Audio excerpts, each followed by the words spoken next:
الشيطان الرجيم بسم الله الرحمن الرحيم قل هو الله أحد الله الصمد لم يلد ولم يولد ولم يكن له كفوا أحد.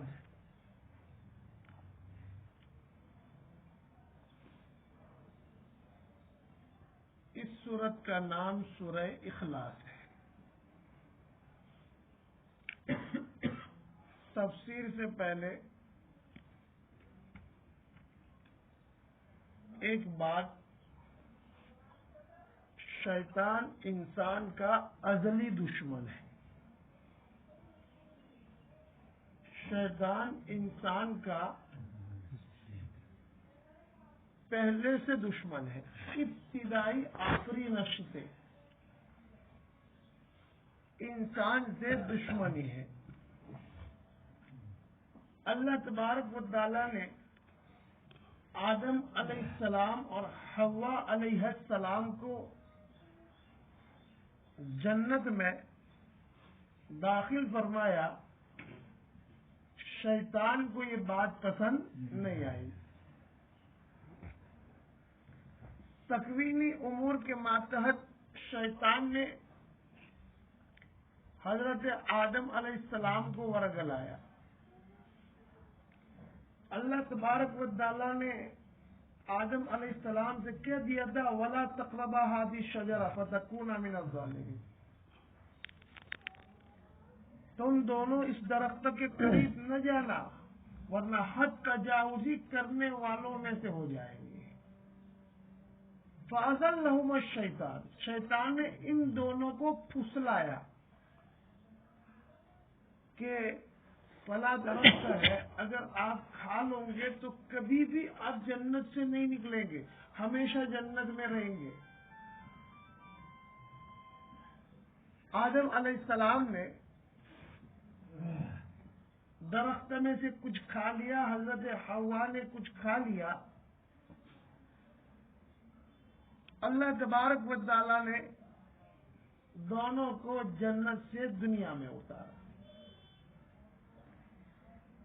اس سے پہلے کیا ہوا؟ جب اللہ تبارک و تعالی نے ارادہ دیا دنیا میں نائب بھیجنے کا، وَإِذْ قَالَ رَبُّكَ لِلْمَلَائِكَةِ إِنِّي جَاعِلٌ فِي الْأَرْضِ خَلِيفَةً.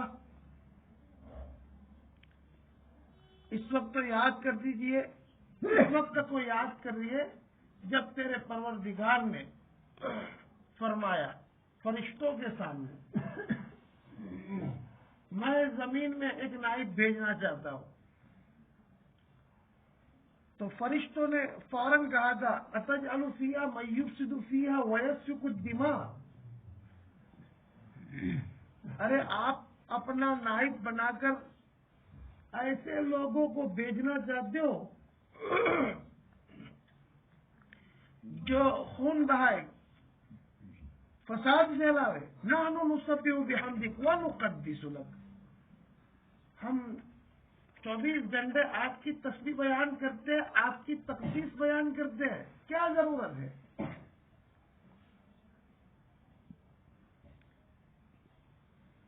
یہ پوائنٹ آپ یاد رکھیے. فرشتوں نے اللہ کے سامنے جو بات کہی تھی، اس کے بعد اللہ تبارک و تعالی نے ان کو جواب دیتے ہوئے کہا لا علم لنا الا ما علمتنا انک انت العلیم. قال انی اعلم ما لا تعلمون. اللہ تعالیٰ نے فرمایا میں جو جانتا ہوں تم نہیں جانتے. اس میں کیا حکمت پوشیدہ ہے، اس میں کیا راز چھپا ہوا ہے، اے فرشتوں تم نہیں جانتے.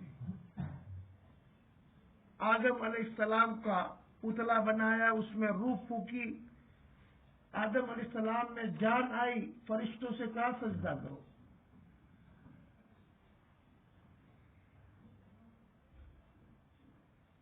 بلکہ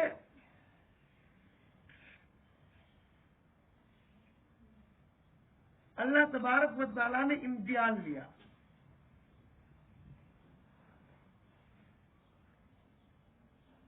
آدم علیہ السلام کو ایک طرف اور فرشتوں کو ایک طرف رکھا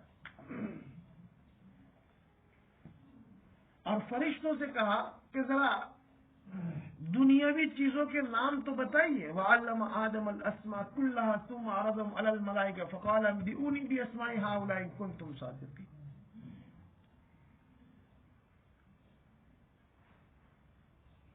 فرشتوں نے کہا تھا نا کہ ہم آپ کی تقدیس بیان کرتے ہیں, آپ کی تسبیح بیان کرتے ہیں, یہ لوگ تو خون خرابہ کریں گے, یہ کریں گے, کیا ضرورت ہے. تو اللہ تبارک و تعالیٰ نے فرمایا انی اعلم ما لا تعلمون, میں جو جانتا ہوں تم نہیں جانتے. جب آدم علیہ السلام کی تخلیق ہو چکی, امتحان لیا, فرشتوں خصوصیتیں بتاؤ, اوصاف بتاؤ. قالوا, فرشتوں نے کہا سبحانک, آپ پاک بے عیب ہے, لا علم لنا, ہم تو کچھ نہیں جانتے, انک انت العلیم الحکیم, آپ تو علیم حکیم ہے. آدم علیہ السلام کو پوچھا, فر آدم علیہ السلام نے جواب دیا. یہ امتحان لینا مقصود تھا, فرشتوں کو بتانا تھا. آپ نے اعتراض کیا, لیکن میرے علم میں جو بات ہے آپ اس کو نہیں جانتے. آدم علیہ السلام نے ہر بات کا جواب دیا, فرشتوں نے جواب نہیں دیا. جب یہ بات پوری ہو چکی, آدم علیہ السلام نے جواب دے دیا, فرشتوں نے عاجزی کا اظہار کیا کہ ہم عاجز ہیں, ہم ان چیزوں کے نام نہیں بتا سکتے. اس کے بعد اللہ تبارک و تعالیٰ نے فرمایا سجدہ کرو. وَإِذْ قُلْنَا لِلْمَلَائِكَةِ اسْجُدُوا لِآدَمَ فَسَجَدُوا إِلَّا إِبْلِيسَ, تمام فرشتوں نے سجدہ کیا, ابلیس نے انکار کیا, شیطان نے انکار کیا, تکبر کیا, گھمنڈ کیا. کیا جواب دیا؟ انا خیر من, میں آدم سے زیادہ بہتر ہوں. خلقتنی من نار, تو نے مجھ سے آگ سے پیدا کیا ہے, اور آدم کو مٹی سے پیدا کیا. آگ اوپر جاتی ہے اور مٹی نیچے آتی ہے, تو میں اوپر ہوں اس لیے میرا مرتبہ بڑا ہے. تکبر کیا. اللہ تبارک و تعالیٰ نے اس کو اپنے بارگاہ سے نکالنے کا فیصلہ, لیکن چونکہ فرشتوں کی صحبت میں رہ چکا تھا, نکلتے نکلتے اللہ تبارک و تعالیٰ کے سامنے ایک درخواست کہ آپ مجھے نکال رہے ہیں, لیکن قیامت تک مجھے مہلت دیجیے. کس بات کی مہلت؟ کہ میں تیرے بندوں کو میری جال اور شکنجے میں پھنساؤں. ہاں, تیرے مخلص بندے مجھ سے بچ سکتے ہیں, لیکن تیرے وہ بندے جو ایرے گہرے ہیں, مجھے آپ مہلت دیجیے. اللہ تبارک و تعالیٰ نے کہا جا قیامت تک تجھے مہلت دی. یا ایک مسئلہ ہے, کافر کی دعا قبول ہوتی ہے کہ نہیں ہوتی؟ بعض رات کہتے ہیں نہیں ہوتی, اس لیے کہ قرآن میں وما دعاء الکافرین الا فی ضلال, غالباً 24ویں پارے میں ہے. اس کے علاوہ بھی ایک اور پارے میں وما دعاء الکافرین الا فی ضلال, نہیں ہوتی, فقط ایمان والے کی ہوتی. دوسری جماعت کہتی ہے فقط کافر کی بھی دعا قبول ہوتی ہے اور ایمان والے کی بھی دعا قبول ہوتی ہے. ایمان والے کی دعا قبول ہوتی ہے. اللہ تبارک و تعالیٰ نے حکم دیا ربکم ادعونی استجب لکم, تمہارا پروردگار تمہیں کہہ رہا ہے کہ میرے سامنے کیا کرو, مانگو, میں عطا کروں گا. اور کافروں کی دعا قبول ہوتی ہے, اور کہتے ہیں اتقی دعوت المظلوم, اللہ سے ڈرو مظلوم کی بد دعا سے. بعض مرتبہ مظلوم کافر بھی ہوتا ہے. فتنہ تاتار جو اٹھا ہے, تاتاری قوم پر مسلمانوں نے ظلم کیا, مظلوم قوم تھی. ان کا بڑا پہاڑ پر جا کر کہا یا ربا یا ربا, مظلوم کی تو سنتا ہے. پھر اس کے بعد جو حالات آئے اینٹ سے اینٹ بجا. اس کے بعد لوگ کہتے ہیں ایمان والوں کی بھی سنتے ہیں نا, کافروں کی بھی سنتے ہیں. تیسرا قول, ایمان والوں کی دنیا اور آخرت دونوں اعتبار سے سنتے ہیں, اور کافروں کی فقط دنیا کے اعتبار سے سنتے, آخرت کے اعتبار سے جیسے شیطان کی سنتے, کہ دنیا کے اعتبار سے اللہ تبارک و تعالیٰ نے مہلت دی. یہ تو ضمن میں ایک مسئلہ آیا تو میں نے بیان کیا. اب یہاں بات یہ ہے, فرشتوں نے بھی اللہ تبارک و تعالیٰ نے جب ارادہ کیا آدم علیہ السلام کو پیدا کرنے کا تو کچھ اعتراض جیسی شکل اختیار کی، اور شیطان نے بھی اعتراض کیا کہ میں کیوں، آگ سے مجھے پیدا کیا، اس کو مٹی سے پیدا کیا۔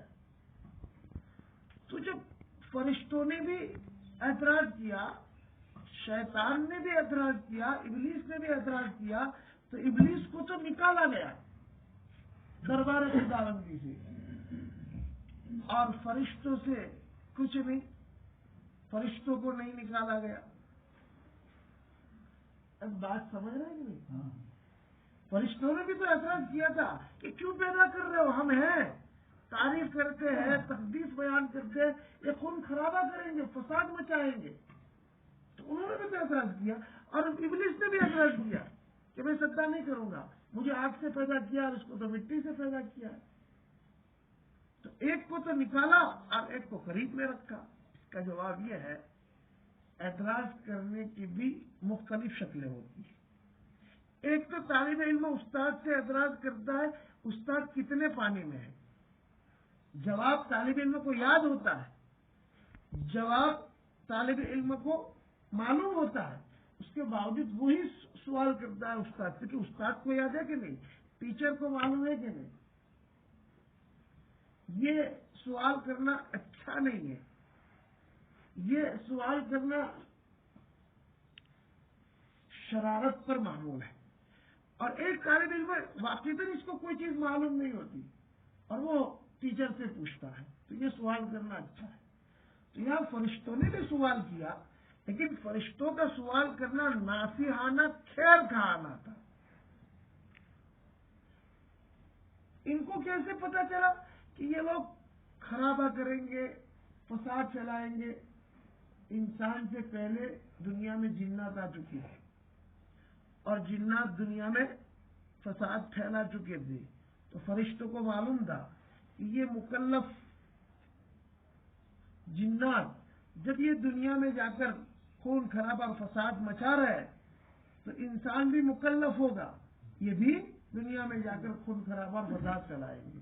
تو مقصد فرشتوں کا اللہ تبارک و تعالیٰ سے عرض کرنے کا ناصحانہ انداز تھا، خیر خواہانہ انداز تھا، اس لیے وہ دربار سے نہیں نکالے گئے۔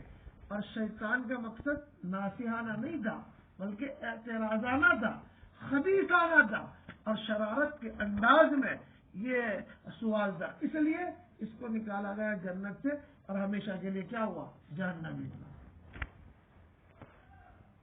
اس سے آپ کو اندازہ ہو گیا کہ شیطان انسان کا کبھی بھی خیر خواہ نہیں ہو سکتا، کبھی بھی ناصحانہ نہیں ہو سکتا۔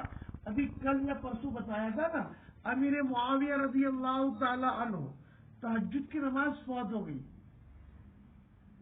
پورے دن روتے رہے، اللہ کے سامنے گڑ گڑاتے رہے، عاجزی کرتے رہے، یا اللہ مجھ سے کون سا گناہ صادر ہوا کہ آج تہجد کے موقع پر میں نہیں اٹھ سکا، روتے رہے۔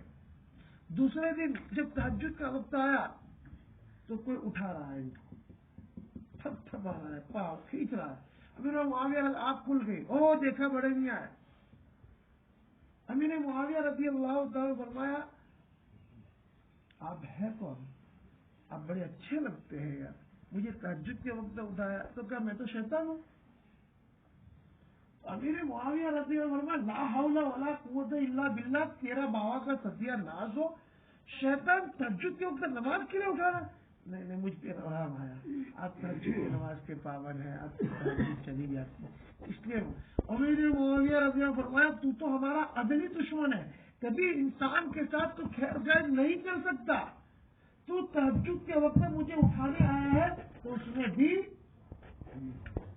تیری کوئی غرض ہوگی اور انسان سے دشمنی ہوگی۔ جب بہت کہا تو اس نے کہا کہ بات یہ تھی کہ آج اگر تہجد آپ کی چھوٹ جاتی تو مجھے تکلیف ہوتی، اس لیے کہ کل میں نے آپ کو سلایا تھا، تہجد کے وقت آپ کو تھپتپی دی تھی، جیسے چھوٹے بچے کو تھپتپی دیتے ہیں نا، تاکہ آپ کی آنکھ نہ کھلے اور آپ کی تہجد بہت اور آپ کو ثواب نہ ملے. لیکن آپ پورے دن جو گڑ گڑائے ہیں اللہ کے سامنے تو عاجزی کا اظہار کیا ہے, اس کی وجہ سے آپ کے نام اعمال میں اتنا ثواب لکھا گیا, اتنا ثواب کہ تہجد کی نماز پڑھتے تب بھی اتنا ثواب نہ لکھا جاتا. تو آج آپ کی آنکھ نہیں کھل رہی تھی, آج بھی اگر آپ کی تہجد فوت ہوتی تو آپ پورے دن عاجزی اور انتظار ہی کرتے تو آپ کے نام اعمال میں تہجد کی نماز پڑھنے سے بھی زیادہ ثواب لکھا جاتا. تو میری تو ماں مر گئی اس لیے اٹھایا ہو, تو اس میں بھی اس کی غرض دشمنی کی تھی, خیر خواہی کی نہیں تھی کہ سوال زیادہ لے جائیں گے. ایک جوان دیوار کے قریب سویا ہوا ہے, اٹھایا, گہری نیند میں تھا, اٹھ کر ابھی 2-4 قدم نہیں چلا کہ دیوار گری. اب جوان تو اس بڑے میاں سے کہا اللہ آپ کا بھلا کرے, آپ بڑے اچھے آدمی ہیں, آپ مجھے نہ اٹھاتے تو میں کیا ہو جاتا, دیوار کے نیچے دب کر میں مر جاتا. آپ تو بڑے اچھے آدمی ہیں, بڑے بھلے آدمی ہیں. اس نے کہا میں بڑے میاں نہیں, میں تو شیطان ہوں. تو جوان نے کہا شیطان تو کبھی انسان کے ساتھ خیر خیر بھلا نہیں کرے, تو نے کیسے کی؟ کہا کہ میں نے تجھے اٹھایا, میرا دل میں تو تھا کہ نہ اٹھاؤ, وہاں پڑا رہے, لیکن میرے دل میں خیال آیا کہ دیوار گرے گی, جوان سوتا رہے گا, دب کر مر جائے گا, اور جوان جب دب کر مر جائے گا تو اس کو شہادت کا مرتبہ, اس لیے کہ اللہ کے رسول صاحب فرمایا جو دب کر مر جائے فہو شہید, وہ کیا ہے, شہید ہے. تو تجھے شہادت کا مرتبہ ملتا, اور جب تجھے شہادت کا مرتبہ ملتا تو میری نانی مر جاتی, اس لیے اٹھایا. اور شیطان کون سے دن سب سے زیادہ روتا ہے اور اپنے سر پر مٹی ڈالتا ہے؟ عرفہ کے دن, 9 ذی الحجہ, عرفہ کے دن. اس لیے کہ دنیا کے گنہگار انسان پہنچتے ہیں لاکھوں کی تعداد میں. مان لو میری عمر 70 سال ہے اور اللہ نے مجھے توفیق دی, میں حج میں گیا, 70 سال تک شیطان نے میرے پیچھے کیا کی, محنت کی, مجھ سے گناہ کروائے, کبیرہ بھی اور صغیرہ بھی. میرے نام اعمال میں ایک بھی نیکی نام کی نہیں, لیکن اللہ نے مجھے توفیق دی, حج میں گیا, میں عرفہ میں گیا, اور عرفہ میں اللہ کے سامنے میں نے ہاتھ اٹھایا, اللہ گنہگار بندہ ہوں, معاف کر دے. عرفہ میں جو آدمی یقین کے ساتھ دعا کرتا ہے اللہ تبارک و تعالی معاف کرتے ہیں, اور اگر شک کے ساتھ دعا کرتا ہے تو کافر ہو جائے گا. عرفہ کے دن عرفہ کے میدان میں کوئی دعا کرتا ہے اور اس کو شک ہے کہ اللہ تبارک و تعالیٰ میری دعا قبول نہیں فرمائیں گے تو یہ کافر ہو جائے گا. یقین کے ساتھ دعا کرے, اللہ دعا قبول کرتے ہیں. تو شیطان نے میرے پیچھے کتنے سال محنت کی, 70 سال, 70 ایئرس. گجراتی ہم اس کو 70 کہتے ہیں. 70 سال محنت کی, بڑا خوش تھا, لیکن آن کے آن 1 سیکنڈ میں اس کی محنت پر کیا ہو گیا, پانی گر گیا. تو اس دن وہ روتا ہے کہ یار 25 لاکھ کا مجمع ہے, سب کے پیچھے میں نے محنت کی تھی اور سب کو جہنم کے کنارے پر لا کر کھڑا کیا تھا, اور 1 منٹ میں سب کے گناہ معاف ہو گئے, میری تو ساری محنت کیا ہو گئی, رائے جا گئی. اس دن بڑا روتا ہے, اس دن بڑا روتا ہے, اس دن بڑا روتا ہے. ایک صحابی کو کوئی تکلیف ہو گئی تو انہوں نے تعیس شیطان کا, شیطان کا ستیہ ناش ہو, شیطان ہلاک ہو.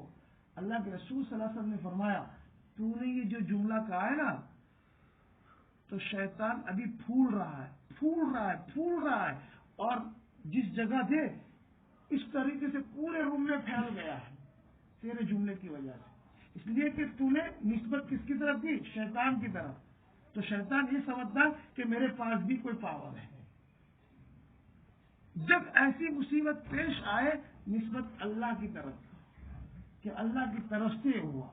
جب بندہ بسم اللہ پڑھتا ہے نا تو شیطان کی ماں مرتی ہے اور شیطان چھوٹا بن جاتا ہے. اس کو بڑی تکلیف ہوتی ہے، میرا نام کیوں نہیں لیا، اللہ کا نام لیا. بخار آیا، اللہ کو جیسا منظور، شیطان مرتا ہے. ٹھوکر لگی، گر گئے، اللہ کو جو منظور، شیطان مرتا ہے. وہ یہ سوچتا ہے میری طرف نسبت کیوں نہیں کرتے، اللہ کی طرف نسبت کرتے ہیں. منہا تزاگر، تو کیا ہوتا ہے، ذلیل رسوا ہوتا ہے، چھوٹا ہوتا ہے. تو شیطان ہمارا اگلی دشمن ہے. اور یہ قرآن کا فیصلہ، ان الشیطان للانسان عدو مبین. اس کو ہماری جن سے نفرت ہے. اسی طرح گرگٹ کو بھی ہمارے جن سے نفرت ہے. گرگٹ دیکھا، اس کو کہتے ہیں گرگٹ، کیا کہتے ہیں اس کو، نہیں ہوتی چھپکلی تو ہوتی ہے، سمجھانا یہ کہا چھپکلی نہیں ہوتی، جیسا کہتے ہوتی ہے آپ لوگ نا، کس کی بات، وہ گرگٹ ہوتا ہے، اس کو ہم کاچینڈا بولتے ہیں، اور عربی میں اس کو کہتے ہیں وزق کہتے ہیں. چلو تو پھر نہیں بیان کرتا اس کو بھی، سمجھ میں نہیں آئے گا. گرگٹ ہے گرگٹ. اور یہ چھپکلی، اس کو بھی ازلی دشمنی ہے ہم سے. اللہ کے رسول نے فرمایا جہاں کہیں پاؤ مار دو، اگر پہلی بار میں ماروں گے تو 100 نے کیا، لیکن پہلا بار کھالی گیا، دوسرے بار میں تو کم، دوسرا کھالی گیا، تیسرے بار میں تو نیکیاں کم. اس کو بھی ازلی دشمن. وجہ اس کی ہے، حضرت ابراہیم علیہ السلام کو جب آگ میں ڈالا گیا تو اس وقت پہ یہ گرگٹ ہے نا، کیا کرتا تھا، پھونک مارتا تھا. حالانکہ اس کی پھونک سے کچھ ہونے والا نہیں تھا، لیکن پھونک مار کر اس نے کیا کیا، انسان سے دشمنی کا اظہار کیا. اس لیے اللہ کے رسول نے فرمایا کہ جہاں کہیں بھی گرگٹ پاؤ اس کو مار ڈالو. اب اشکال ہے کہ ابراہیم علیہ السلام کو جس آگ میں ڈالا گیا تھا اور جو گرگٹ پھونک مار رہا تو کوئی اور تھا، اور اللہ کے رسول صاحب کہہ رہے ارے جینس تو ایک ہے نا. اس نے پھونک مار کر بتا دیا کہ ہماری جینس کو انسان کی جینس سے دشمنی ہے. اب آپ کہیں گے یار یہ مسئلہ نہیں سمجھ میں آیا، پہلے بار میں مارو تو 100 نے کیا، پہلا بار کھالی جائے، دوسرے بار میں مارے تو کم، پھر دوسرا کھالی جائے، تیسرے میں مارو تو کم، پھر تیسرا بار کھالی جائے، چوتھے میں مارو تو کم، ایسا کیوں؟ اللہ کے رسول صلی اللہ علیہ وسلم کے ارشاد پر عمل کرنے میں آپ نے کوتاہی کی اور 100 نیکیاں وصول کرنے میں کوتاہی کی. اس لیے اگر آپ کو اللہ کے رسول کے ارشاد پر عمل کرنے کا شوق ہوتا، ذوق ہوتا، تو آپ اچھی طرح نشانہ لیتے اور پہلے ہی نشانے میں اس کو مار ڈالتے. لیکن آپ نے سستی دکھائی، کوتاہی کی، پہلے بار میں اس کو نہیں مارا تو اس کوتاہی کی وجہ سے نیکیاں کم، دوسرے میں کوتاہی کی اور نیکیاں کم، تیسرے میں کوتاہی کی اور نیکیاں کم. اول واحلے میں اس کو کیا کرنا چاہیے تھا، ٹھکانے لگانا چاہیے. ہمارے یہاں گرگٹ بہت ہوتے ہیں، چھپکلی بھی گھر میں. اور میں ڈرپوک آدمی ہوں، باتھ روم میں جاتا ہوں پہلے دیکھتا ہوں چھپکلی ہے کہ نہیں، اگر چھپکلی ہے تو جانا بند. ہاں صاف بات. یا بھی کیڑا آتا ہے تو بچوں کو بلاتا ہوں کہ ارے کیڑا کیا گیا، کیا مولا تو وہ ہوں، ارے میں نے اس کو مارا، ارے کچھ نہیں کرے گا بھائی، تو اس کو لے جانے رات کو نیند نہیں آئے گی. تو اس کو ازلی دشمنی ہے انسان سے، اس لیے مارنے میں ثواب ہے. جہاں کہیں چھپکلی گرگٹ کی بات ہے، جہاں کہیں مار ڈالو ثواب ملے گا. گرگٹ ملے مار ڈالو ثواب ملے گا. یہ تو ضمن میں بات آئی. مجھے تو یہ بتانا تھا کہ شیطان انسان کا ازلی دشمن ہے، ہر دم انسان کو پھانسنے کی کوشش کرتا ہے، گناہ کی طرف آمادہ کرتا ہے کسی طریقے سے، یہ گناہ کی طرف. لیکن انتظام بھی اللہ تبارک و تعالیٰ نے کیا دیا کہ اگر آپ گنہگار ہو تو گھبرانے کے بعد میں استغفار کرو. قرآن کہتا ہے وَمَا كَانَ اللَّهُ لِيُعَذِّبَهُمْ وَأَنْتَ فِيهِمْ وَمَا كَانَ اللَّهُ مُعَذِّبَهُمْ وَهُمْ يَسْتَغْفِرُونَ. پارہ نمبر 9 میں سورہ انفال میں آخری صفحہ حافظ قرآن میں اللہ تعالیٰ فرماتے ہیں اے نبی جی، جب تک آپ دنیا میں باقاعد حیات ہوں گے میری طرف سے عمومی عذاب نہیں آئے گا. یا آپ تو دنیا میں نہیں ہے، آپ کی امت کثرت سے استغفار کرے گی، عمومی عذاب نہیں آئے گا. کثرت سے استغفار عمومی عذاب نہیں آئے گا. وما كان الله ليعذبهم وانت فيهم, پہلے جس کا ترجمہ وما كان الله معذبهم وهم يستغفرون. لوگ استغفار کرتے رہیں گے. آپ کی امت استغفار کثرت سے کرے گی, کبھی بھی عمومی عذاب نہیں آئے گا. شیطان کی چال کو میں ناکام کرتا ہوں. دیکھو کشا روا 28 روزے تو ختم ہونے کے قریب ہے. پہلا عشرہ رحمت کرتا, ہم امید لگا کر بیٹھے تھے شاید اللہ رحم ہوگا. دوسرا عشرہ مغفرت کا تھا, وہ بھی ختم ہو چکا. اب تیسرا عشرہ بھی ختم ہونے کے قریب. استغفار کی کثرت کرنی چاہیے. کثرت سے مراد اگر کسی کے پاس فرصت ہے پورے دن پڑھے, لیکن کم سے کم 300 مرتبہ تو پڑھ لے. لمبا استغفار پڑھے, استغفر اللہ الذی لا الہ الا هو الحی القیوم واتوب الیہ, یا استغفر اللہ استغفر اللہ استغفر اللہ. تصور کے ساتھ پڑھے تو بہت اچھا, اور اگر تصور کے ساتھ نہ پڑھے تب بھی اللہ کا نام فائدے کے بغیر, فائدے سے خالی نہیں. ایک وقت تو ایسا آئے گا کہ یہ نام اس کو فائدہ پہنچے. اللہ تعالیٰ بس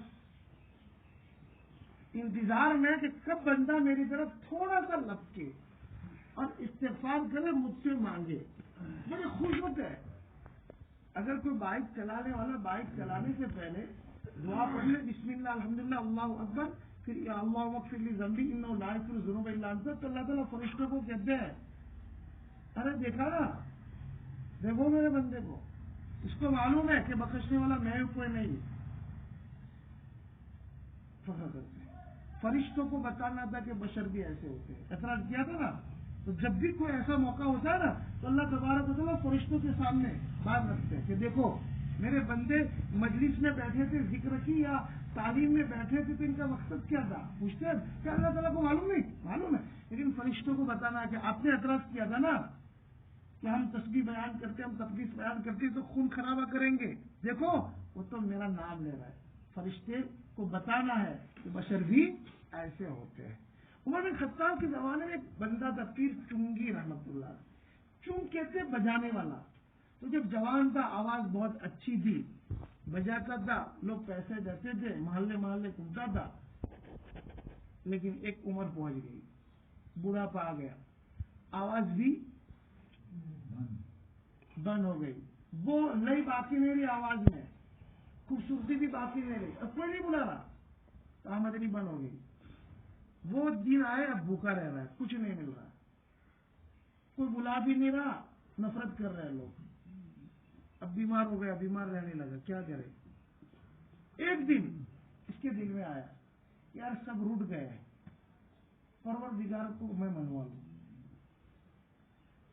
چنگ لے کر جنت البقیع میں گیا, وہاں قبریں پہلے سے تیار ہوئی.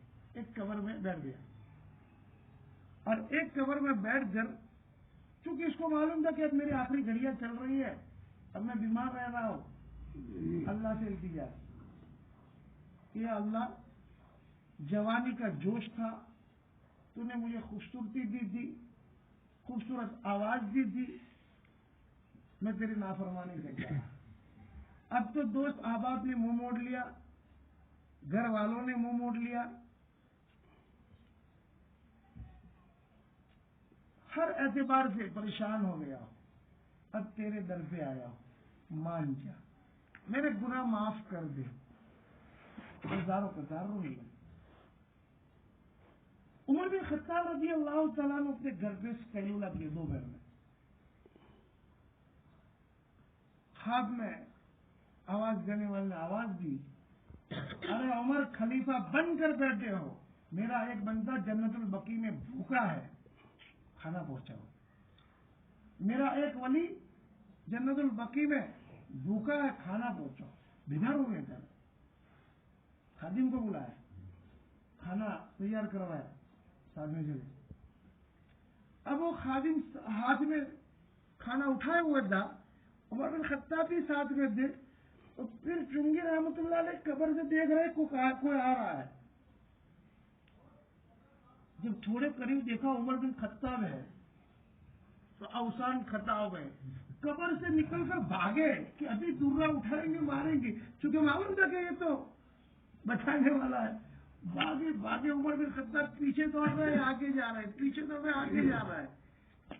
عمر بن خطاب ہے رک جا، میں مارنے کے لیے نہیں، میں تو کسی اور کام سے تو رک گئے. کہا کھانا لے کر آیا. کہا کیوں؟ پھر یہ پوری کیفیت بیان. تو پھر چنگی رام اور رونے لگے کہ جس خدا کو میں بڑھاپے تک یاد نہیں کیا، بس ایک مرتبہ میں نے یاد کیا، وہ مان گیا. ہزاروں قطار رونے لگے. پھر عمر بن خطاب سے کہا کہ آئندہ کبھی میں گناہ نہیں کروں گا اور اب زندگی میری شریعت کے مطابق گزری. تو اللہ کا تو یہ معاملہ ہے. تو ہم سب بیٹھے ہیں اسی امید کے ساتھ تو بیٹھے ہیں، اور سورہ اخلاص کی تلاوت بھی کی گئی. سورہ اخلاص میں فقط توحید کا مضمون بیان کیا گیا. اے نبی جی، کل کا ترجمہ اے نبی جی کہنا وہ اللہ احد، وہ اللہ ایک ہے، اللہ ایک ہے، اللہ ایک ہے. ناستکوں کی تردید کی.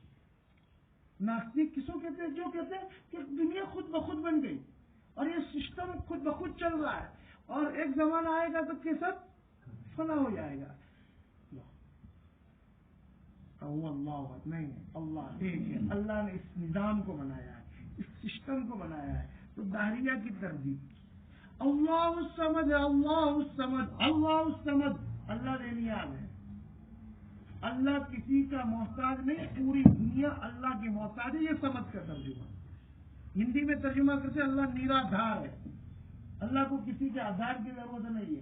دنیا سارے اللہ کے محتاج، اللہ کسی کا محتاج ہے. مشرکین کی تردید کی. مشرکین اللہ کو مانتے تھے کہ نہیں؟ وَلَا إِن سَأَلْتَهُم مَّن خَلَقَ السَّمَاوَاتِ وَالْأَرْضَ لَيَقُولُنَّ اللَّهُ. اگر آپ ان مشرکین سے سوال کریں کہ زمین و آسمان کو کس نے پیدا کیا، لَيَقُولُنَّ، ضرور ہی ضرور کہیں گے اللہ نے پیدا کیا. تو اللہ کو مانتے تھے، لیکن بھی کے بھی قائل تھے. لات بھی، عزا بھی. بیماری کون دور کرتا ہے کہ لات. روزی کون دیتا ہے؟ عزا. تو مشرکین اللہ کے ساتھ بتوں کو شریک کرتے تھے اور یہ کہتے تھے کہ اللہ بیچارہ اکیلا کیا کرے گا، یہ بھی تھوڑا سہارے گا. فرمایا اللہ بے نیاز ہے، دنیا کی کسی چیز کا محتاج نہیں، تم اللہ کے محتاج ہو. لم یلد ولم یولد ولم یکن لہ کفوا احد. یہود و نصارہ کی طرف جو اللہ کے لیے اولاد مانتے تھے، اللہ کے لیے اولاد مانتے تھے. وقالت الیہود عزیر ابن اللہ. یہود نے کہا عزیر اللہ کا بیٹا ہے، اور نصارہ نے کیا کہا؟ حضرت عیسیٰ علیہ السلام اللہ کے بیٹے ہیں. تو ان کی بھی تردید. اس آیت میں خالص توحید کا مضمون بیان کیا گیا، اس لیے اس کا نام سورہ اخلاص ہے. اور اس سورت کی فضیلت کے بارے میں تو آپ جانتے ہیں، جو آدمی 3 مرتبہ سورہ اخلاص پڑھتا ہے تو اس کو ایک قرآن پڑھنے کے برابر ثواب دیا جاتا ہے. انہا لتعدل ثلث القرآن. ایک مرتبہ پڑھتا ہے تو قرآن کا 1/3، 2 مرتبہ پڑھے گا تو 2/3، اور 3 مرتبہ اس کو پڑھے گا تو پورے قرآن کے برابر. ایک مطلب کے اعتبار سے. دوسرا مطلب اور ہے کہ یہ مضمون اس انداز سے نہیں، بلکہ مطلب یہ ہے انہا لتعدل ثلث القرآن کا کہ قرآن میں عامةً 3 مضامین بیان کیے گئے، توحید کا، رسالت کا اور آخرت کا. اس صورت میں فقط توحید کا مضمون ہے، تو گویا قرآن کے اعتبار سے یہ 1 ثلث ہوا. لیکن ایک مطلب یہ بھی بیان کیا گیا جو میں بیان کیا کہ 1 مرتبہ پڑھے گا تو 1/3 قرآن، 2 مرتبہ 2/3، 3 مرتبہ پڑھے گا تو 3 مرتبہ. کسی کا انتقال ہو جائے تو اثار ثواب کے لیے فوری طور پر 3 مرتبہ کھلا پڑھ کر اثار ثواب کر دے تو ثواب اس کو پہنچ جائے گا اور آپ کا بھی فائدہ ہوگا. اس کے علاوہ بھی سورہ اخلاص رزق کے زیادتی کا باعث ہے. گھر میں داخل ہو، مسجد میں داخل ہو، قل واللہ احد پڑھ کر آدمی داخل ہوتا ہے تو رزق میں زیادتی کا سبب ہوتا ہے. ساتھ میں دونوں باپ کو بھی ملا نہیں. عام حالات میں بھی قل واللہ احد کی تلاوت کرتا ہے تو اللہ تبارک و تعالیٰ اس کی حفاظت بھی فرماتے ہیں اور توحید میں اس کو مضبوط کرتے ہیں. اللہ تبارک و تعالیٰ عمل کی توفیق عطا فرمائے اور بات کو صحیح سمجھنے کی توفیق عطا فرمائے.